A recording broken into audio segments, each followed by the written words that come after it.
I'm glad you're here on this Sunday. I'm going to get right into the message. I'm going to tell it like it is, as they say. Oh, I heard a hallelujah. Did you think I don't know what the hell is going on? And a lot of strange places. Where in the hell have you been? Hell, fire! Hell, fire! Hell, fire! All right. Okay, there's something else, too. Hello and welcome to the Satire Fire podcast, the podcast where we are always going to be advocating for safe, defensive driving. Always follow the speed limit. Don't go over the speed limit. You never know. It's dangerous. It's dangerous out there, folks. I'm your host and driver safety instructor, Samuel. I am just a host, no driver safety over here, and I'm Sydney. And today we are going to be finishing our three-part series on the book Fahrenheit 451 by Ray Bradbury. If you have, if you've not listened to the other parts, you should go back and give them a shot. The first episode is a plot summary of the book, in case you've not read it before or it's been a while. The second part is a look at the history and the context behind the book to kind of give us a frame of reference as to what the book is talking about before we get into today's episode, which is an analysis episode where we're going to talk about the themes and the messaging of the book. Is it good? Is it making a valid point? Is it something that's still relevant today? But before we do all of that, Sydney, have you been doing anything or reading anything or watching anything recently that you would like to tell the good listeners about? Yeah, also, if you didn't garner from my boo, we really don't like Fahrenheit 451, so if that's your favorite book, this isn't a safe space for you, just want to warn you.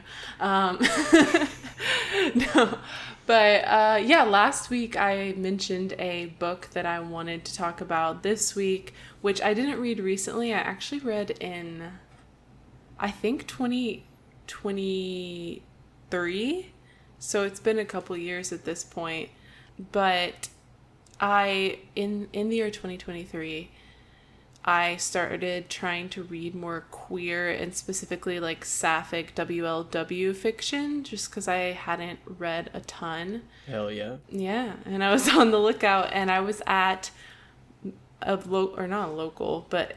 Portland local bookstore, Powell's, which is very well known to Oregonians. It's massive. If you're ever in Portland, you should visit it. It's kind of overwhelming, honestly. I think that it is still, like, the main location in Portland is still the largest bookstore in America. I think it's top 10 in the world, but I know it's the biggest in America last I checked. Yeah. It's hard for me to like leave the main floor because I just would get confused unless you're like looking for something specific. It's like so big. But I do think like they curate the main floor well. So if you want to just visit that floor, if you don't have a specific book in mind, which is what I was doing this day, and there was a section of like queer fiction, and because Portland's gay. So so I was looking, and there's this book called Last Night at the Telegraph Club by Malinda Lowe, and it is about a high school girl who lives in Chinatown in San Francisco, and she is Chinese American. Her family, some members of her family, I can't really remember, are immigrants from China, but she herself was born in America. But the main reason this is relevant is because it's in like Red Scare era United States, which coincidentally is also not a safe time to be a member of the LGBTQ plus community. And so this girl, as we talked about last week. Yeah. And so this, the main character, and I'm forgetting her name because I read it 2 years ago, but she is in high school and she has this best friend who's also from Chinatown. And honestly, like, their school and their social groups are rather segregated. And so she's mainly only interacting with other Chinese American kids. Yeah. And her family's very traditional, and like just also values are traditional at this time. And it's just an interesting landscape because she's also dealing with like prejudice against her family because of the current political climate, and like people in Chinatown are getting arrested and being accused of being communists, and it's just like a very scary time to exist. But then also at the same time, she's realizing through like, she like picks up a book at a corner store and it has like a gay character in it, and she's just getting like small bits of exposure to like queer culture, and she's kind of realizing that like she likes girls. And so that's scary, and she ends up meeting this white blonde girl at their school who is kind of like known to be a lesbian, but like on the low, but is. Yeah. And I can't remember her name either, but I think it was like Kath or something, but I might be making that up. So like, okay. But I'm going to call her Kath so we don't get confused. But if that's wrong, I'm so sorry, Malinda Lowe. I love your book. But yeah, and so the main character and Kath they form a friendship, which eventually turns into a bit of a romantic relationship. But like, keep in mind they're teenagers and it's very innocent, and it's not a safe space to be in a relationship anyways. Yeah. And they start visiting this club called the Telegraph Club. And it's like in kind of a quote unquote like dodgy part of San Francisco. And they're going, and there's essentially like, I think there's a term for this. Samuel, maybe you know. It's when a person who identifies as a woman dresses as a man and like sings and performs, and I feel like that there's a specific term for like what that is called. And you're not thinking of a drag king. But I don't know if that's what they were like calling it at the time. I don't know. I feel like there was a term that was used in the book, but I can't really remember. But yeah, it, like essentially they're a drag king, but they have this specific like persona that they are putting on stage. Like, I mean, it's very much drag, but I don't know if that's like what they called it in the book, but I can't remember. But yeah, so they start going and seeing this performer, and they just, especially the main character, is just like inspired by it. And yeah, I won't get too much into the details of like the action points in the plot, but I just thought it was such an interesting book, and I really, really loved it because it was not just tackling like being queer, but it was also tackling like this whole other potential identity struggle that you could face in this like really difficult time in America for that community. And it was just really good and also really sweet. But yeah, sorry, I feel like this isn't a great summary just because it's been a couple of years since I read it, but I've recommended it to multiple people. I've gotten like 3 different people to read it at this point, and they all liked it. I do think I liked it the most of anyone that I recommended it to. Okay. But it was one of the earlier like I said, like WLW fiction books I read in this journey, and I was like, wow, there's books like this out there. So I would definitely recommend it. Awesome. That sounds good. I'll put it on my list to check out, because I also feel like I feel like this would make sense, but I read more MLM queer fiction than I do WLW. Which I guess, speaking on that, if we're both, I'll also talk about a book that I read. I think I read it last year, that similarly to how you were talking about wanting to make a concerted effort to read more WLW queer fiction, I have been trying to make more of an effort to engage with queer nonfiction and to learn more about the history of the queer movement and rights movement and things like that, because I find it really interesting. And I also I think that there's a lot of people online that are younger who make really, really bold claims in relation to the history of the LGBTQ plus movement that aren't making those claims in a basis of history or fact. And so I wanted to make an effort to make sure at the very least I was as educated as I could be about the history of the people that I call like my own, that I claim as part of my own cultural history. And part of that was last year reading the book We Both Laughed in Pleasure by Sullivan, which, if you are unfamiliar, Sullivan was a very influential figure in the, I believe it was San Francisco queer scene. He was a trans gay man that was very involved in the community and was a writer and wrote articles about being trans and accepting his identity as being a specifically gay trans man, because up until that point there was very limited representation of that in the culture. Like, and this book kind of deals with Lou's progress or like attempts to engage with people like him in history and having a really tough time finding others that were given the chance to write about their lives and write about their experiences. And basically the whole book is just a collection of Sullivan's diaries from the age of like 11 until he died. He was like borderline obsessive with recording his life, and like from a very young age was making daily diary entries, recording everything. And by the time that he was in his 20s was talking about wanting to someday be able to publish his diaries as a book.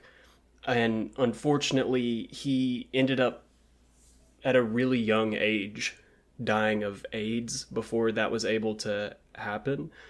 And so these were like collected posthumously and organized and edited and then released to what the editors believe is the best representation of how he would have wanted them to be presented.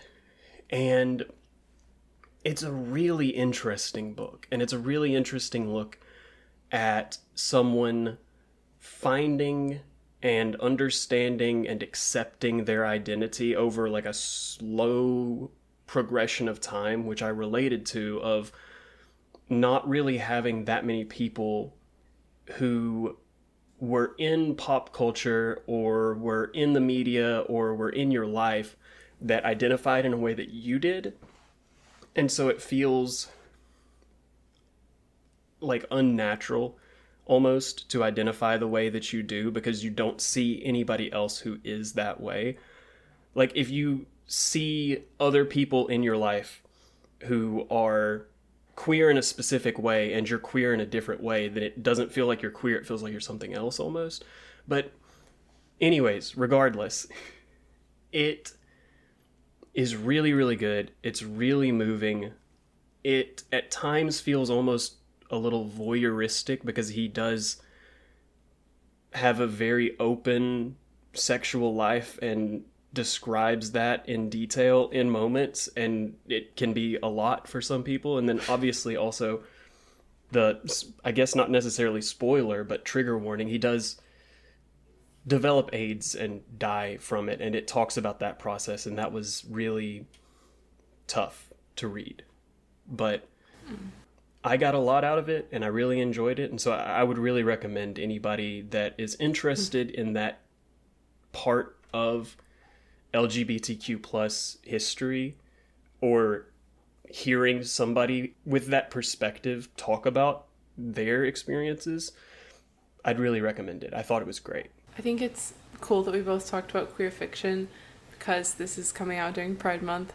Mine's not fiction, to be clear. Oh, queer. Oh, queer. Yeah, just queer nonfiction. Queer books. Yeah, exactly. Yeah, but this is coming out during Pride Month, and I didn't realize when we recorded our first episode for Fahrenheit 451 that it was literally going to come out on June 1st. Yeah. And when I was making the social media posts for it, I was like, oh no, we're posting about a homophobe's book on June 1st. So I'm glad that we can save it a little bit. This week's episode is actually brought to you by the Republican Party. Oh no. But yes, I'm glad that we were able to give some recommendations for queer literature that we have enjoyed. If you want to hear more recommendations, DM us. We'll talk about it. Or, I don't know, maybe in the future we could do a bonus episode where we just talk about gay books. Yeah, just talk about books that we like that are not satire. Yeah. So with that, I guess it is time for us to go ahead and start talking about the homophobe himself, Ray Bradbury, and Fahrenheit 451. Before we super get into it, my plan was to start by talking about what is the overall message of this book. What is this book trying to communicate?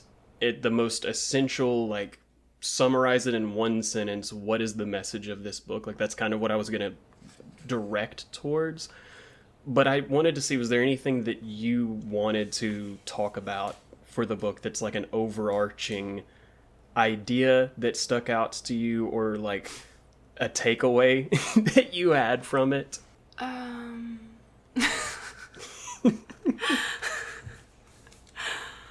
No, I mean, I think mostly what stuck out to me is what I didn't like about it, so I guess I just want to talk more about that. Yeah, I feel like we can talk about what we don't like in the details of the specifics of the analysis. I think that for me, the overall message, and this is probably very obvious if you know anything about Fahrenheit 451, you know book banning is bad. And that's true. I fully agree with that as a message. It's when we get into the details of how it is communicating that message and the puzzle pieces that it's using to construct that message that I start to really disagree with this book. Of course, book banning is bad, but I just don't think that Ray Bradbury knows why it's bad. I think that he has an idea of what society looks like if books are banned, but I don't feel like he ever gives a good argument for the inverse of that. Why books are good. Yeah. No, I agree. I think that would be a really impactful message if he were be able to fully flesh it out, but I don't.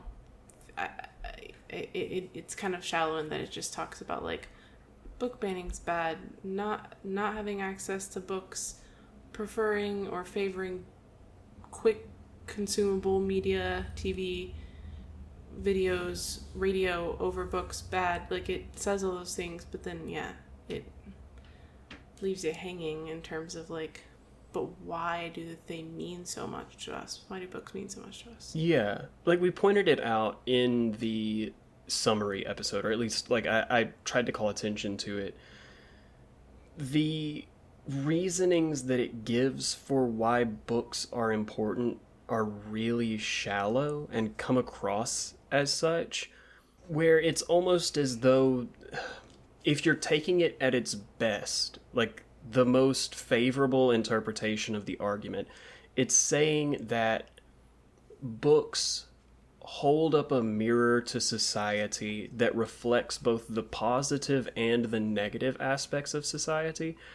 And as a result of reflecting the negative aspects of society, they are being shirked by the common population because the common person, the regular person, has no interest in self-reflection and as a result doesn't want to engage with books. Like, I feel like that's the best interpretation that you could make of why he thinks books are good.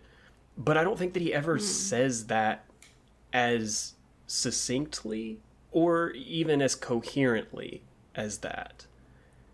I feel like it's a lot more scatterbrained. Yeah. I was looking for a specific line that I liked it, but it didn't drive the point home in the way it should. It was just a pretty sentence that like kind of hints at it, and it's when Montag goes to Faber. I think, yeah, Faber is how I said it in my head. Montag goes to Faber and's like, I just want someone to hear what I have to say. I feel lost. Like, I don't know what's wrong with me. He's kind of being like, what's missing? And he's like, I think it's books. I think books are what is missing. And Faber's like, it's not the books themselves. It's what the books say is. And then he says, the magic is only in what books say, how they stitch the patches of the universe together into one garment for us. That's a very pretty sentence. But it doesn't mean a lot. Like, it just means like, oh, books have good things in them. Yeah. They say a lot about the world. Yeah. That feels like basically the extent of it, which is why I have so many issues with it, is that the extent of him advocating on behalf of books are pretty sentences and like waxing poetic about how he personally feels about books and what they mean to him. And we know from our historical context episode that books did mean a lot to him. He was going to the library growing up and like learning a lot from the library, so he had value in books. But yeah, and I'll also say, I think that if the pretty sentences were the extent of it, if it was just a book about burning books, and then it had the pretty sentences thrown in of this is why books shouldn't be getting burned, I think I would like it more than I currently do.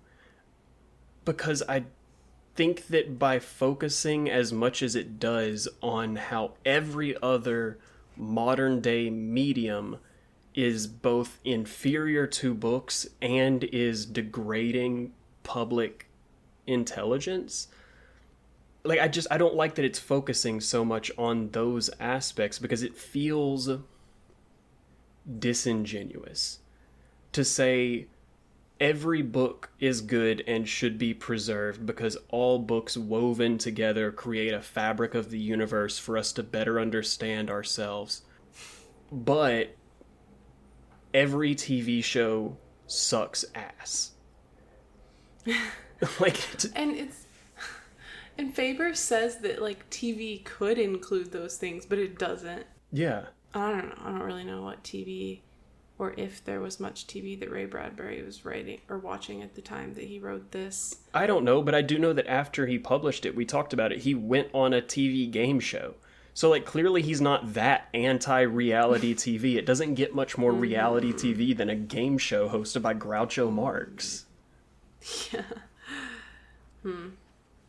There are so many notes I made in this book where I would, like, underline or bracket a pretty sentence that had a great use of adjectives and maybe a great metaphor, but then I would like make a note that'd be like what's the point, or like he tried to be deep but didn't, or like I feel like, you know, like, and I feel like I keep saying this because, to be honest, I just like don't have a lot of thoughts about this book, like other than just like I don't think it did what it was trying to do. And I really think it's an interesting concept. I think that's probably why the short story like gained a lot of popularity.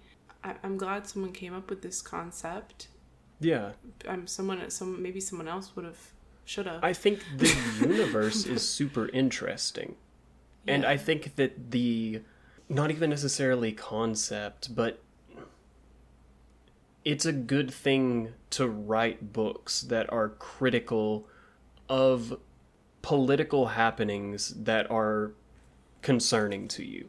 Like, that's a good thing to do. And so if a thing that is very concerning for you is the banning of books, I think that that's a good thing to write a book about that and discuss that. I just don't think that this book succeeds in the way that some other books that are talking about the exact same concept do. Like, this feels like it wants to be 1984, and it wants to be Brave New World. But it's neither of those things. It's just a hollow interpretation of the same ideas, like a regurgitation of the same concepts, where perhaps he didn't fully digest those concepts. He just took them at surface level and then mulched that surface interpretation into a new book that rings hollow. I do have a couple of both Mildred as well as, what is her name? Clarice have moments that I think are some of like the better character moments in the book, or just have like more depth in terms of like making a statement about something, like putting forward an idea, than like Montag, which I guess that maybe Montag's not supposed to have a lot of like depth, because he's just kind of going along with the changing world. And but like Faber, not a well-written character. Beatty has a little substance, but it's just confusing. But I like Mildred and Clarice at times. And would you want to talk about that now, or did you have more? No, we can talk about that. Because I think I agree with you in that of all the three books that we've discussed so far, this one feels the least like I can level the accusation of misogyny against it. And that's true. Part of that, though, and I'm curious if you feel the same way, part of the reason why I felt like 1984 and Brave New World were pretty easily able to be accused of misogyny is because of all of the characters in the book. It seemed that the women were the most flat and two-dimensional of all of the characters. They were just a stand-in for an idea and didn't have as much substance as the male characters. With Fahrenheit 451, all of the characters are flat. And so it puts the female characters on equal footing with the men, to where they're not being represented poorly or inaccurately, at least in terms of all of the other characters. There's not characters that are better fleshed out than the women that you can compare them to in a negative fashion. Yeah.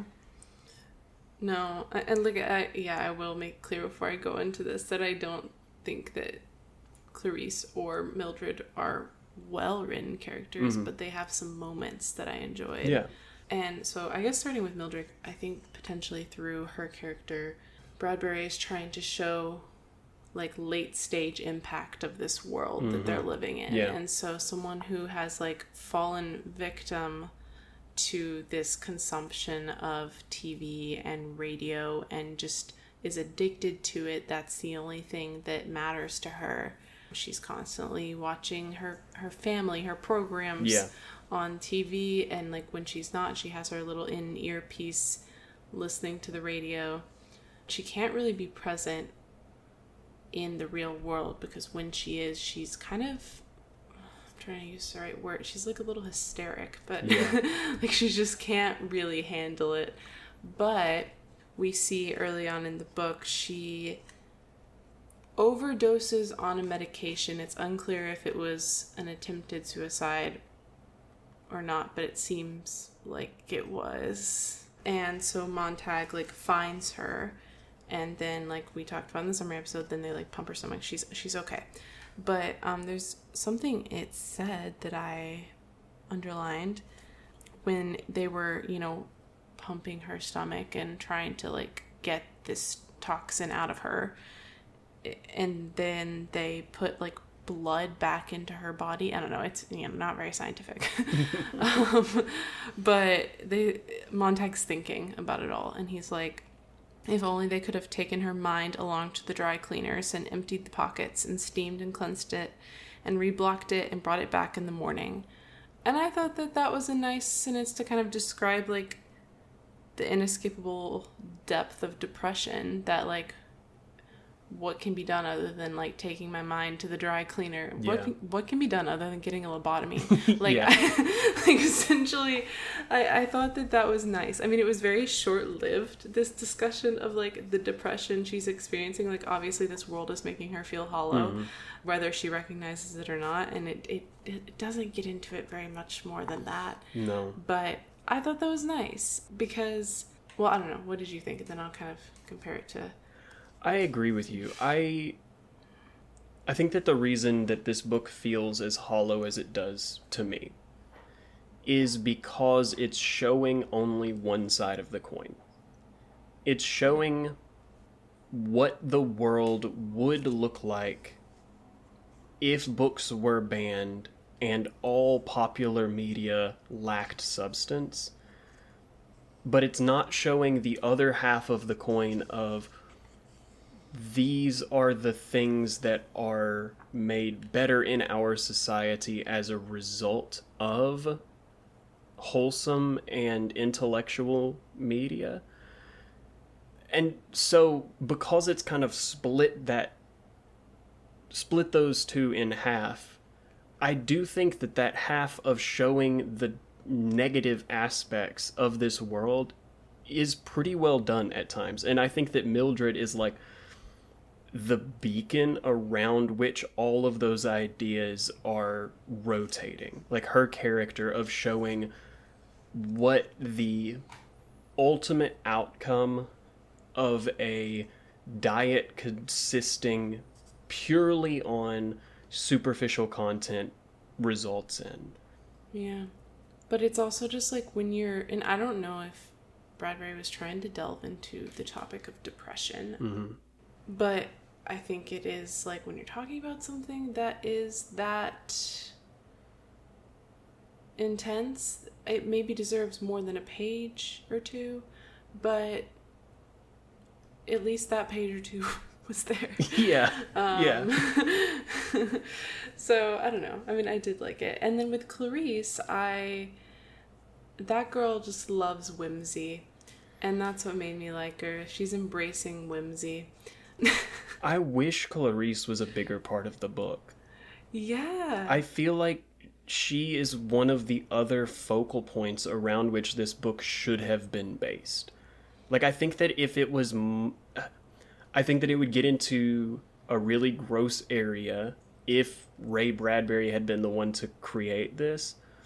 But if the book was a dichotomy of Mildred and Clarice, and Montag is in the middle and he's being torn between the two of consistency and popular culture versus embracing the whimsy and embracing the ideas that come from reading, I think that would be so much better of a book than killing Clarice off a third of the way through, and then it's just Montag, like, going through the dark, like, blind for the rest of the book. Justice for Clarice, like, for no reason. Like, that didn't add anything to the plot. Yeah. I guess maybe saying that, like, reading books, you know what that does? Gets you dead. Yeah, through a random act of violence, I guess. But I just, like, really, she's embracing whimsy. She's thinking big. She's trying to understand, like, what they knew in the past that she doesn't know, and how can that inform, like, being a human being and understand other human beings. And she's, like, empathetic, which is not something anyone in this world really has. And she just feels like the world lacks substance, as it does. And so she's trying to create that substance with each day of her life. And that's such a fun character that could really balance out, like, what you just said. Like, it would be so great if she could give an example of what could be. Yeah. If we had access to books. And, like, for a bit she did.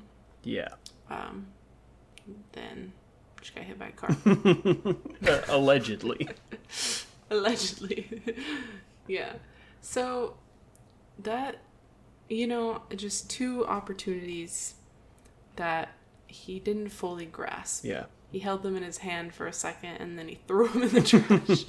Exactly. So I wanted to wrap up the discussion with talking about if this book and its ideas are still relevant today. But before we get into talking about that relevancy and its applicability to modern day, did you have any other themes or points that you wanted to talk about from the message of the book? Like, directly? I just had like one more question. I feel like we've already gotten into the confusing narratives of Beatty and Faber. But I want to know, and maybe, like, if you've made it this far into the episode and you haven't listened to the historical context, author background episode, you should really go listen. Because we know that later in life, Ray Bradbury kind of agreed more with some of Beatty's ideals as opposed to Faber's. Kind of, I don't know. The guy was back and forth on what he believed throughout his life, so it's actually a bit confusing. But what I don't understand is, I think we're supposed to take from this book that while Beatty is like resolving himself to conform to this world, he too maybe isn't happy. And there's like, it's implied that potentially he just wanted to die. And like, what do you think about, like, was that supposed to be a message we were getting? I think that Beatty, the more I've thought about it, the more I think that Beatty is supposed to be seen as intellectually correct but morally corrupt. But I feel like I had a tough time with that because some of the things that he's saying and some of the intellectual arguments that he's making, I don't agree with. And this is something that I was going to talk about some in the, like, is it still relevant today discussion? But yeah, I don't know. I think Beatty feels like a really poorly constructed character where I don't understand necessarily why I'm supposed to accept his intellectual arguments when the result of his intellectual arguments is we should be burning books. Yeah. I just was very confused by, like, his seemingly conflicting, like, emotions about it all. But yeah, like, it feels like he's supposed to be representing, like, the argument that other people are making in order to burn books. Like, he's a stand-in for the societal argument that Bradbury thought was happening in America in relation to banning books. But it doesn't feel like he's a very good version of that argument. Yeah. All right.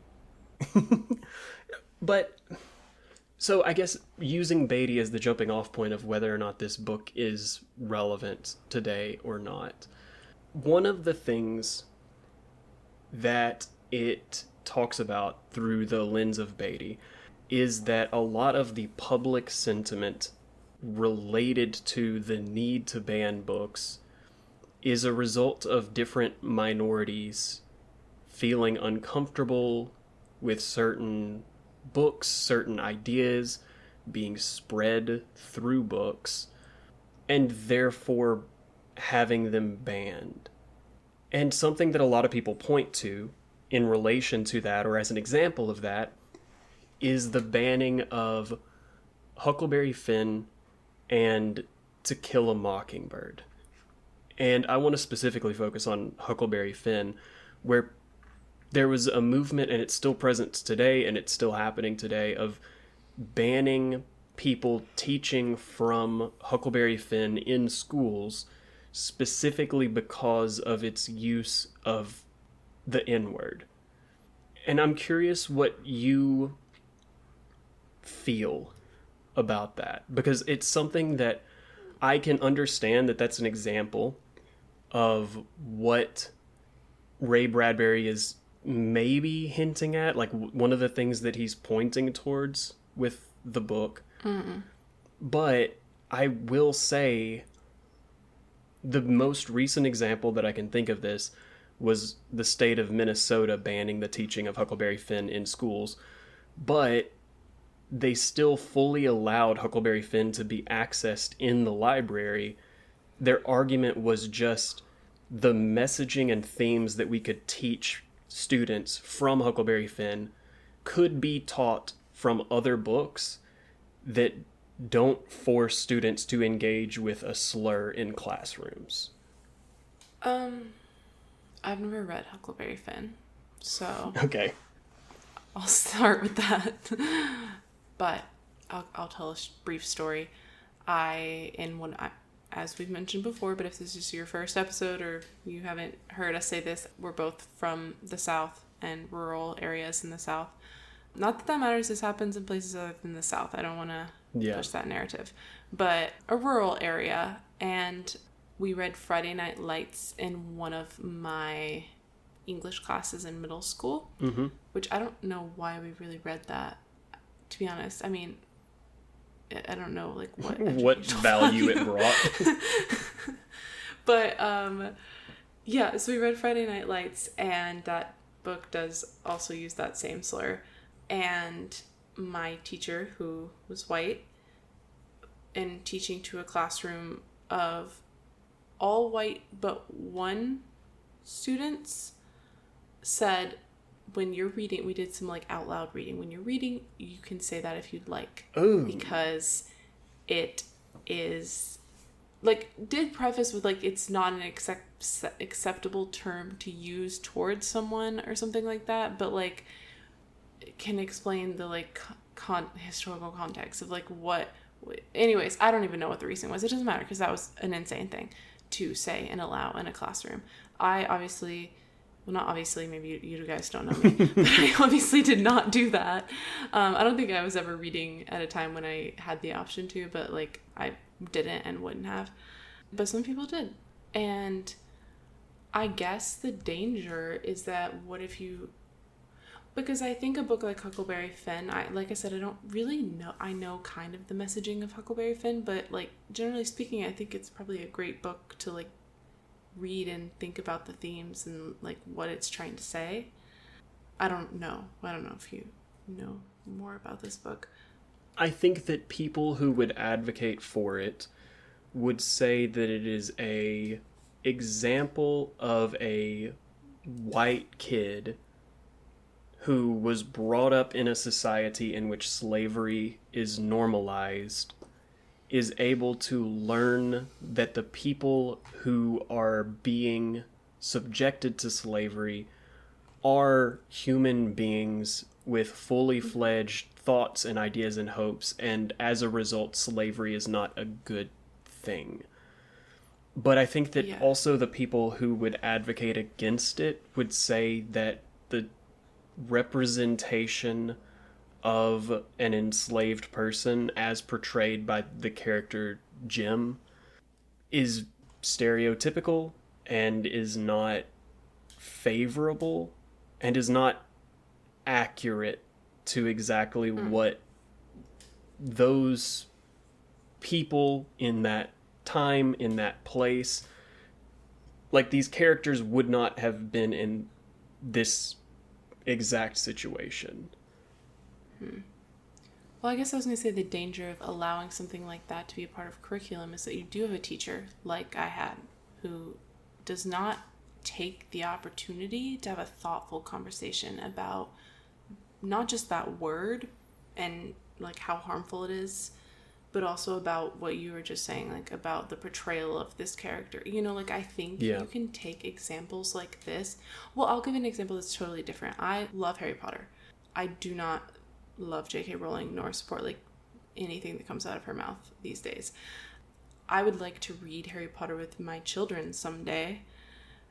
But what I would like to do, if they're old enough, obviously, is, you know, they can read my old copies that I have. We can thrift them. Like, they can check them out from the library.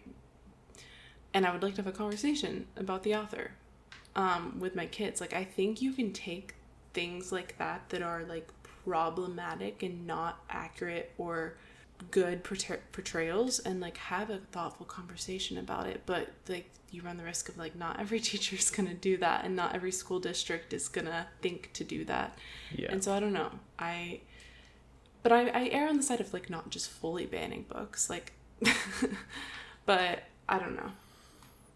I think that is a risky thing, because I have lived experience that it's not going to happen that way everywhere. Yeah.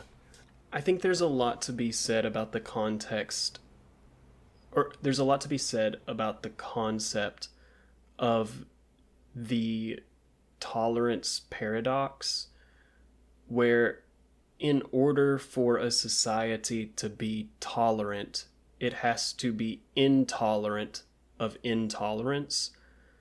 Like, if you are willing to accept people who are racist into your society, then your society will be racist. You can't have a society that is anti-racist if you do not prevent racism. And I can see how, from that perspective, and from the context that you were talking about, the experiences that you've had,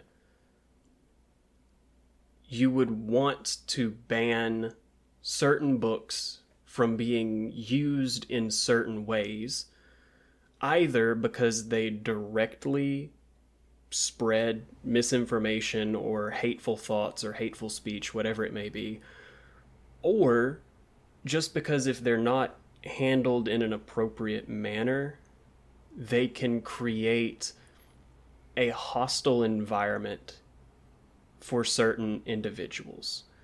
Because I could see a lot of my high school classes growing up, if there had been the opportunity for people to say the N-word in class, they would not, certain students would not have done that in a respectful way. Yeah. Like, being someone who has been called the F slur for a gay person, I would not, in a high school environment, have enjoyed reading a book where my classmates who called me that slur were given the opportunity to say that slur, even if the pretext was, oh, this is educational. In front of your peers, in front of the adults that you're supposed to trust, that you should feel like are protecting you and supporting your academic journey, and you don't feel that way if... Yeah, and like, I agree with the idea of, like, the same ideas can be taught in other books. I don't think that these are books that should be taken away from the shelves, that should be banned, or anything like that. I think that particularly in a schoolroom setting, understanding that education has to take place in a space where everybody that is learning feels safe to learn, some barriers have to be put in place. And, like, unfortunately, I don't know that all people who work in education understand that, and I think plenty do. And I think teachers are amazing. Both of my parents were teachers. I have so much respect and, like, honor for teachers and educators. But there are some people in those systems that are racist. Yeah. Like, that don't care about all students, they aren't thinking about what would make every student feel safe or the importance of that. And so they are, like, on their high horse of, like, well, this is a classic. Mm-hmm. But yeah. And I think that I also want to point out and contradict, like, basically refuting Fahrenheit 451, contradict what we've just been talking about with the removal of certain books from being taught because they promote discussions that involve other students feeling unsafe. Mm-hmm. That is what a lot of people point towards when they want to reference left-wing book bannings. Whereas I think if you contradict that with the majority of book banning that takes place, which is being done by conservative groups, the books that are being banned are not being banned because they're using slurs or making certain students feel unsafe in a learning environment. They're being banned because they talk about gay people in love. Or they promote discussion about consenting sex. Or they promote a better understanding of the fact that women are actually people. And that's an entirely different class of banning. And I think that for Ray Bradbury to lump together those two different types of book banning, it feels incredibly tone deaf. Yeah. I just want to mention this because I talked about this book at the beginning of the episode, but Malinda Lowe's Last Night at the Telegraph Club has been banned in at least 20, not fully banned in 20 states, but in communities in 20 different states. And I would totally recommend going to her TikTok page. She talks about it on there. But like, that's a historical novel. Like, not only is, I know it's fiction, but it's teaching you a lot about like 1950s America and like the experience of communities that you may not be a part of. And that's a totally different thing to ban. Like, I don't know. It's promoting safety and acceptance and understanding.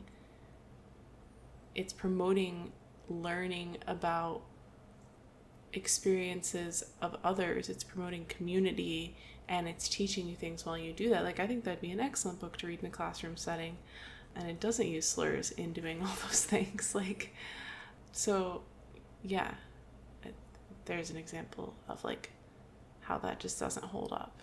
Yeah. So I think that, and you can also add in a little thing if you would like to, for, like, me personally, the summary of, is Fahrenheit 451 something that holds up in a modern setting? I think that the broad sweeping ideas that limiting access to books and limiting access to ideas is a negative thing. I think, yes, that does hold up. But when you get into the specifics where he is equating the banning of a book just across the board, he's saying all book bans are equal, that feels less accurate, because I do think that there are situations in which restricting of certain books makes sense, and that's not the type of restrictions that are taking place. Yeah, I agree with you. Nothing to add. So, that is a broad discussion of Fahrenheit 451, what we think, how we feel, analyzing the themes and stuff. Now we're going to get into rating and ranking Fahrenheit 451. But before we get into our ratings, our rankings, let's hear from you guys. Let's hear from the common people what the ratings and reviews are for Fahrenheit 451. So I found 4 5-star reviews of Fahrenheit 451 so that we can see the counterpoint of why do people like this book? Because we don't like it. Here's 4 people who do. What do they have to say? So, Sydney, do you want to read our first review?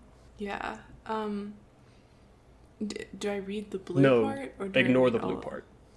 Ignore the blue part. Okay. There's for all you listening out there, there's some markups on these screenshots. So, okay, this is Brian in 2008, and Brian gave it 5 stars, as you just heard. Believe me, I'm not the kind of guy who gushes over classics simply by virtue of the fact that they are classics, but this one was worth all the legend that it carries with it. I'm glad I never had to read this book in high school. What? First of all, we would have ruined this truly awesome story by overanalyzing every mundane literary aspect, detail, and device. Second, the story is so much more profound in the year 2008 at the age of 30 than it could have been at 17 in 1995. Huh? I like this review because it feels like the ideal reader as far as Ray Bradbury was concerned, in the sense of this guy loves this book. He has no interest in analyzing it or looking for themes or character development, like none of that shit. He's just here for the vibes, man. Yeah, you don't need to understand a book to read it. You don't even, they're just words. That's what Bradbury's saying. Books have words, and that's good, and Brian thinks that too. Books have words, so they're good. All right, my first review is also 5-star review from 2020. Excellent modern classic with huge aftermath. It is that kind of a book that will make you sit back and reflect why you value books. As I read this dystopian novel, I clung on to my books a tad tighter, appreciated my freedom of thinking for myself, as this is the only reliable road to real safety, and my freedom to challenge situations by asking incisive questions. As curiosity is the force of my DNA, it is the more important to continuously learn and think for myself by means of books. Anyway, Montag has now inspired me to read poems out loud. Happy reading.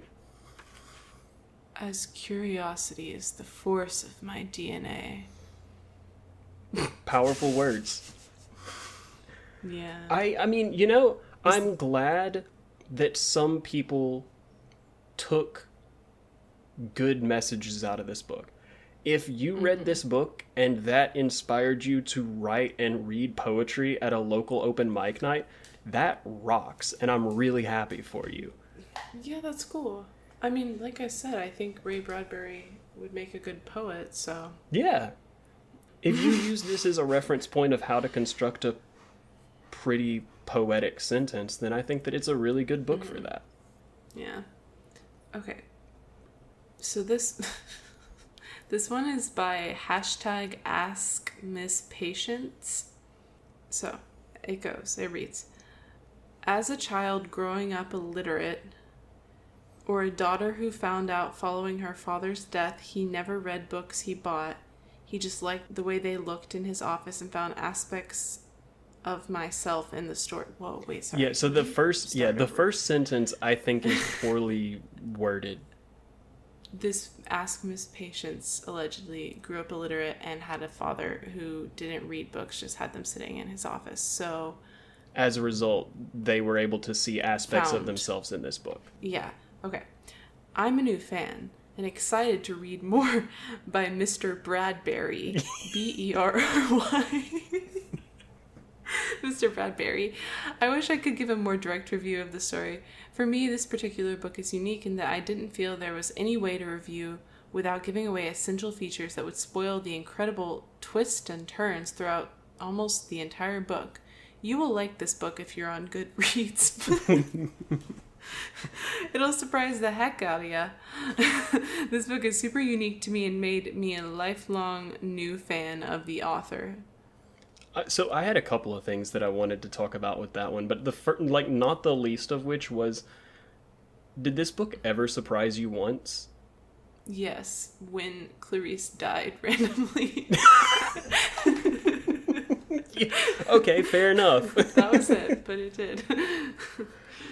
It has one surprise, one twist. Twists and turns. I feel like Ask Miss Patience took this as a thriller, and I don't know that I would say that. I don't want to make light of their situation. Mm-hmm. If they grew up illiterate and later taught themselves how to read, that's incredibly awesome. There is a very challenging thing to teach yourself to be literate after you get past a certain age. Yeah. I did like thinking about, though, like, I mean, everybody grows up illiterate. Like, nobody is born literate. Everybody at some point is an illiterate child. I wonder if they mean like they like spent a larger portion of their childhood. Yeah, than like usual I assume that that's. not knowing how to I read. assume that that's what they meant, but I.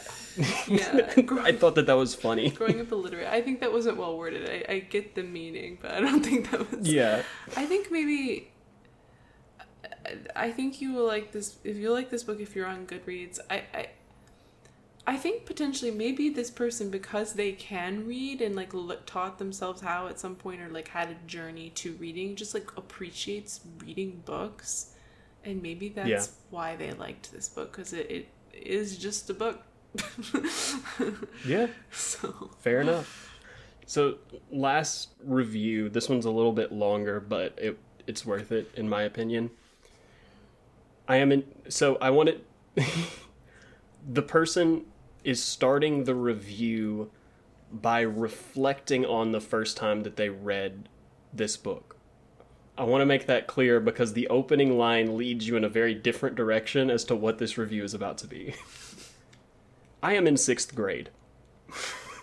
My language arts teacher assigns us a book report, tells us we can choose the book, but that our grade will be based on the maturity of the novel the report is based upon. My mother and I are in Kmart, R.I.P. Kmart. yeah.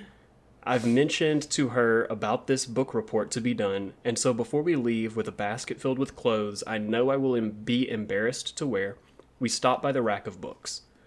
She selects a few pulp paperback titles, throws them into the cart. A few days later, she hands me Fahrenheit 451. I've read those books I purchased, she says.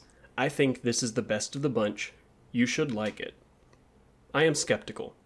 When does a 12-year-old boy like anything that his mother does? I admit to myself that the cover looks really awesome. A black-suited, menacing man shooting flames over something that looks like books. I give it a go. Tearing through the pages, the chapters, the 3 sections, I finish it over a weekend and am in awe. A fireman that starts fires? Books that are outlawed? I look at the small library that I've had since childhood, a shelf of around 30 books. They now look to my 12-year-old eyes as books of a child. Fahrenheit 451 is the book that launched me from childhood, my first book dealing with the adult world. I asked my mother to box up my old books and put them in the attic. I am proud to start a new library with this novel as my first edition. I carefully, lovingly sign my name on the inside cover. Let the firemen come, I think. I am proud to be a book reader. Well, Now, he's in 6th grade. yeah. It's a kid. Yeah. It's wild to read the book and your thought, like your takeaway is, let me get rid of these books that I've got laying around. I don't need them anymore. Mom, I want to have a bonfire out back.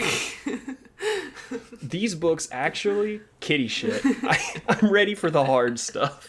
That's funny. I mean, I guess it makes sense. It makes sense that this book had a different impact than the books I was reading. Yeah, as a than like a kid. YA book or Yeah. a children's story book. But yeah, interesting. And like, have they reread it, I guess, and left this review? Do they? Yeah, well, the date of the review was September 25th, 2024. Oh, yeah. So I'm assuming. So I assume that it was a review based off of a reread. Well. But that's what other people think. Let's get into what we think.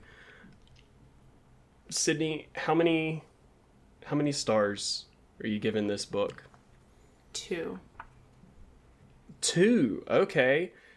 Would you like to justify?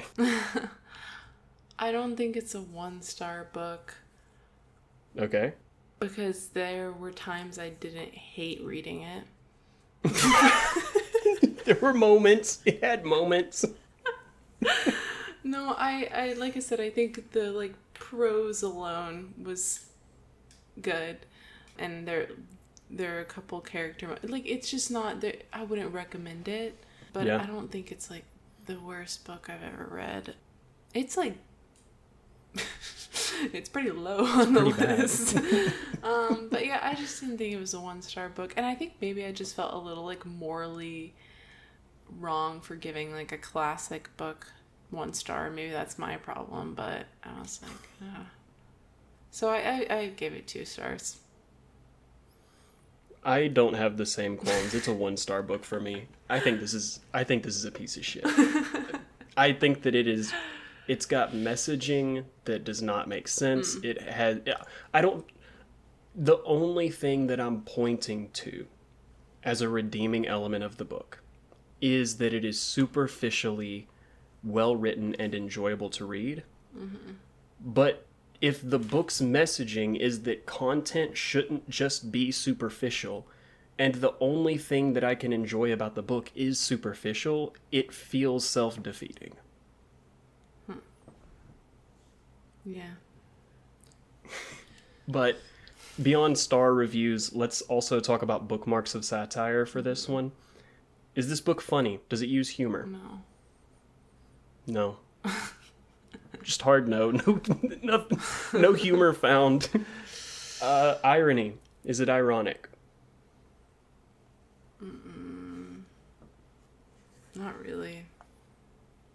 I also don't think so. I think that it's being pretty open-faced about what it's trying to say. Mm-hmm. Exaggeration. Does it exaggerate? I mean, I guess because it's set in like a science fictional world a little bit, just the world. Yeah. But it's not like overly exaggerated.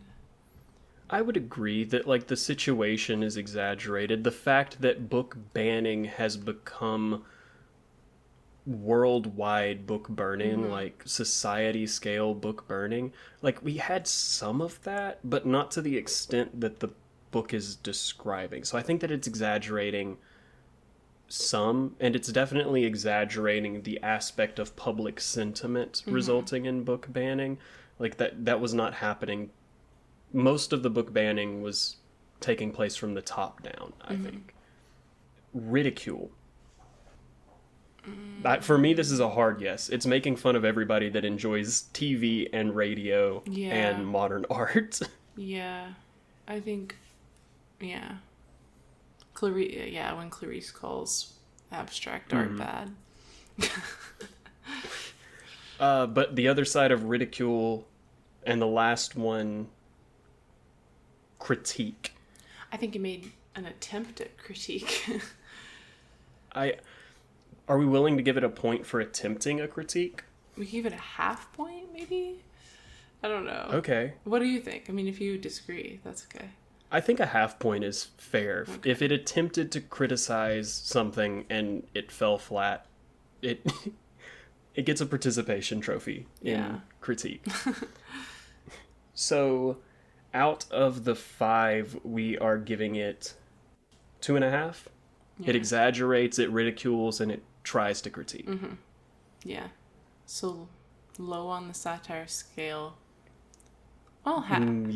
Half on the satire scale, but halfway up, yeah, for sure. But before we go, let's rank it.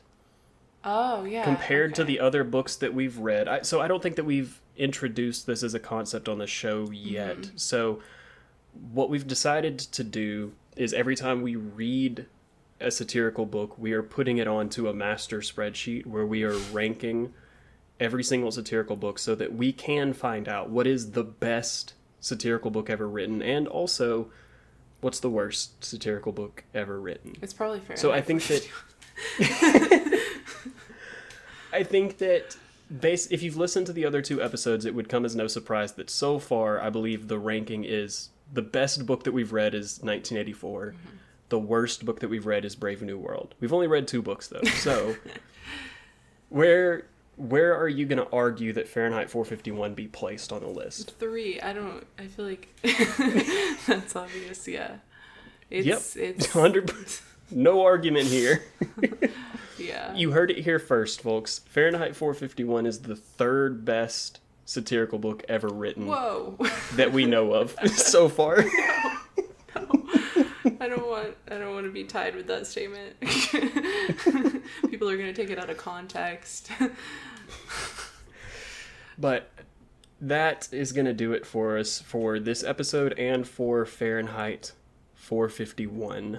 Next week, if you come back, we are going to have a interlude episode where we're going to be talking about the 2018 Fahrenheit 451 movie.